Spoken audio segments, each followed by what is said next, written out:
anyone cares. I've detailed all the leveling from Act 1 through to Act 7. Act 8 to 9 you basically just try to replicate this start of maps POB. I think basically everyone knows how to play boneshatter, I assume at least. It's you hit shit with your two-handed axe. It's really not that complicated, just follow the leveling tree. Yeah, I have some skills here too. You start with spectral throw, then go into Sunder. And this is a bit of a point of contention. You can go into boneshatter right at level 4, not level 4, Act 4. But it's going to be a little bit rough, especially if you don't have a high attack speed axe. So what you can do is you can play with Sunder up until you have a good axe with around 1.3 APS, I would say, or even more. Well, you can give it a try. Farm out your boneshatter in normal lab. Shouldn't take too long. Red gems have the least transfigured gems, so it's way easier to get than green or blue gems. Yep, start maps and then endgame. Here's something else.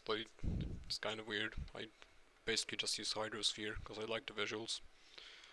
What it gives us is cleave, so you hit it, and the AoE from Tribal Fury hits it again, so you hit it twice. It's pretty good. Well, it's not that good since we attack so fast, but I decide to use it anyway. You can use Frost Bomb in the slot anyway. A Frost Bomb, but it gives us 75 reduced life regen, so it's probably more practical. Well, all of this is in the notes, so you can just read this shit. Yeah, just a quick update. Not much more to say. I was really surprised by how well this build actually performed. I didn't have very high hopes. You might ask, why champion? Mostly because adrenaline's fun, and Master of Metal gives a lot of damage, especially early. And it's boring to play Juggernaut every single league. I think that's about everything. Oh yes, I've also included this Ahuana Jewel setup. I think this is correct. The only really real weakness of the build is that you don't have a lot of sustain. The only thing we use for sustain in previous setups is this 25% of damage taken recouped as life if leech was removed. This is very very good because it heals us off of our own trauma, so this is necessary early on. But once you get a timeless jewel like this, I would suggest running it for Overleech. Let's go into the config. I tried to not pad it out too much. Molten Shell it should be off. Yeah, it's off. It's off.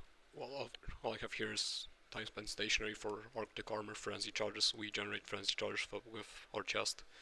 Endurance. We have this.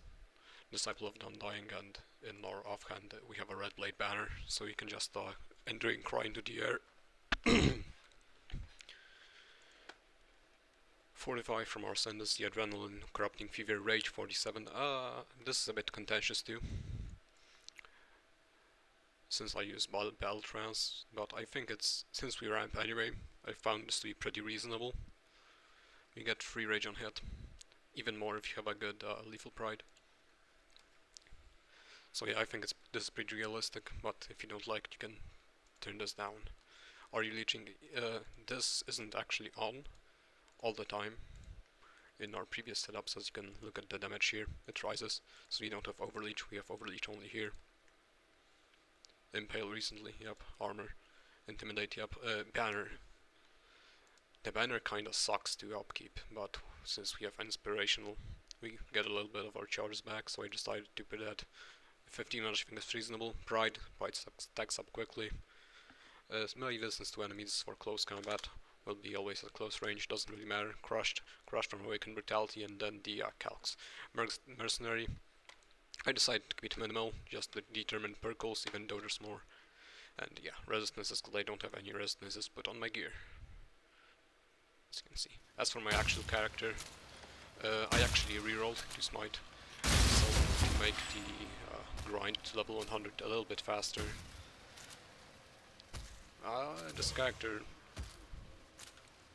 well, you've probably heard 100 people talk about Smite. I'm not gonna talk about it. It's since you probably don't wanna hear it from just some guy. For Ubers, where are Ubers? Here. On boneshatter I did Uber Elder, Cortex, Uber Shaker, and Uber Eater. Uber Exarch I did on my slime character. I've attempted Maven and Cyrus but failed them on boneshatter. So what you could do is you can definitely farm Shaper easily and do Uber Elder and all the other stuff.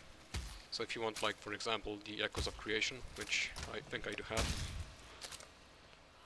yeah, you can farm this out on a boneshatter guy. Not much more to say. I want to time play this character way more than I should have. I'm kinda bored of the game now.